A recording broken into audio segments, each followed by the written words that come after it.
spoken anything and I won't speak because I want to give you a chance to ask a question. But two things I think that I will summarize in that conversation. Two words are I think significant. One is all our panelists are saying that there is a securitization of everything. And the second point is that we have to have supremacy of the parliament. And that's what we are going to move forward. If securitization of everything will stay, there will be challenges, and if we let the politician and let the public or let the public representatives to decide things, I think we can have a better. It is a very simplistic explanation. But I use these two words. No, I totally so that agree. They can speak more. I totally, you have to say something, but it's not as simple as that. But anyhow, so the floor is open for questions. If you have any questions. Those that actually frame and implement these policies, because they're obviously not in parliament, not made in the parliament, their tenure doesn't last more than 2 years. And then secondly, in terms of how we view Afghanistan, there's a problem. I mean, I don't want to be sort of judgmental in terms of just being about being, making Afghanistan the subject we are. But there have been problems on both sides. The fact is that there were 140,000 troops from 49 different countries that were stationed for the past 20 years right on our border. That attacks from there have continued. That before that, even there was no semblance of a government in Afghanistan. The xenophobia, Pakistan's security strategy is xenophobic. But whatever happens across the border just leads more to that xenophobia. But you see, the mindset of all of you, they've never belonged. I'm just telling you, I'm just coming to that question. In terms of our understanding of the Afghan diaspora, I would say, because now a lot of them are not even living in Afghanistan, they're living everywhere across. It has its own ethnic issues between Pashtuns and other 12, 13 ethnicities that are there. Our relationship with Afghanistan, as even Amna has actually mentioned, is that when you securitize something, you look at it from an overarching perspective that people with sentiments don't exist, they are just your strategic goals. As human beings, when you frame policies, as you mentioned also, sending back the Afghan refugees, when you look at it from a security perspective, the humanitarian cost is already lost. So when we say to sort of humanize it and depoliticize these borders, what it generally actually means is when you depoliticize and humanize them, you will see that actual people exist on the other side of the border as well. Simultaneously, their needs are actually real and similar to ours as well. But then again, under the current circumstances, where the Taliban are not a popular government in Afghanistan, they're the de facto regime. They're not, recognized by anyone. And at this particular point, the Afghan population, is different from the Afghan Taliban. But then again, when you frame security strategies, you don't differentiate. So you're just sending back people claiming that they're all Afghans simultaneously, which in this case is not the case. And that's why it makes it more and more complicated. But a very simplistic answer to your question is that I think that unless, and I know why the Prime Minister actually said that unless there is a elected government in Afghanistan, things will not be there. I mean, there were 3 governments at least in Afghanistan, and we were never in good relationships with them, and it has always been quid pro quo. But in the meantime, I don't see, when we do this analysis, I don't see this relationship ever getting better, at least until 2027. Because, that's where it actually starts. I mean, that's the point where it is generally believed, and this is just an estimation of probability, that by then the Afghan Taliban would be in a position where they look at inclusivity, because that's the time where other ethnicities will also be in a position where their discontent in Afghanistan will reach to this extent that they will have to give them space. So you'll have a more inclusive government rather than just being, but that's the probability in terms of an analytical assessment.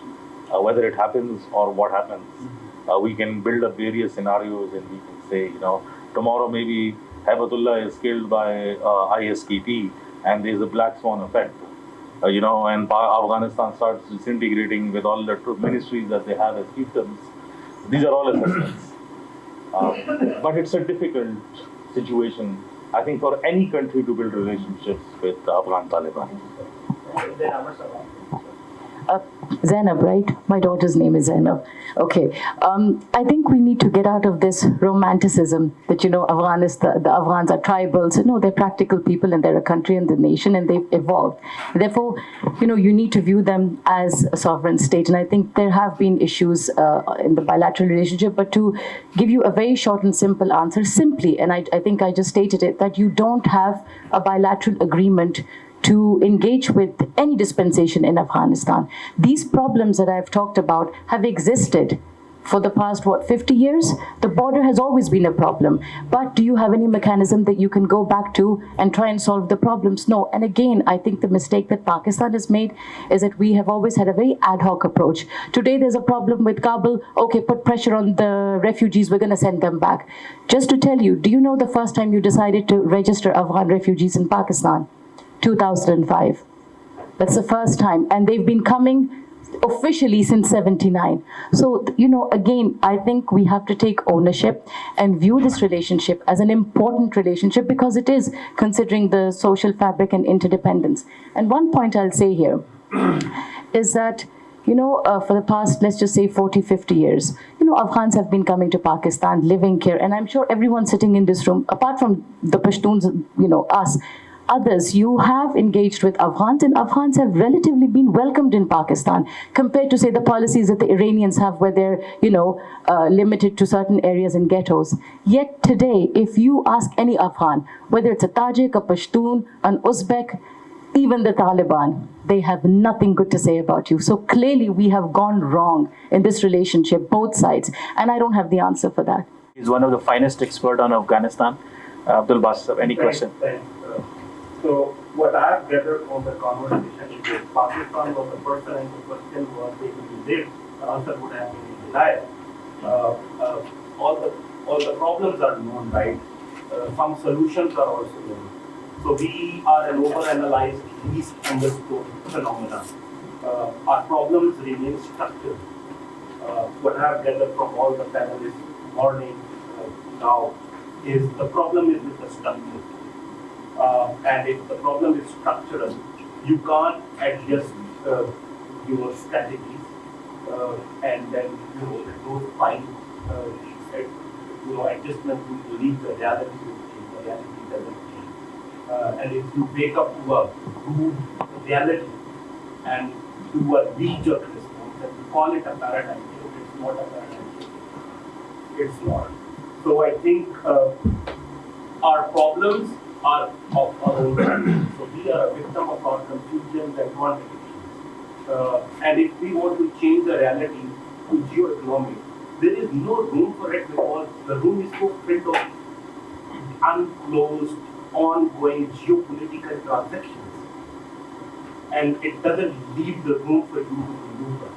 So you pay a lip service to geoeconomics, but all your actions are pretty much in geopolitics.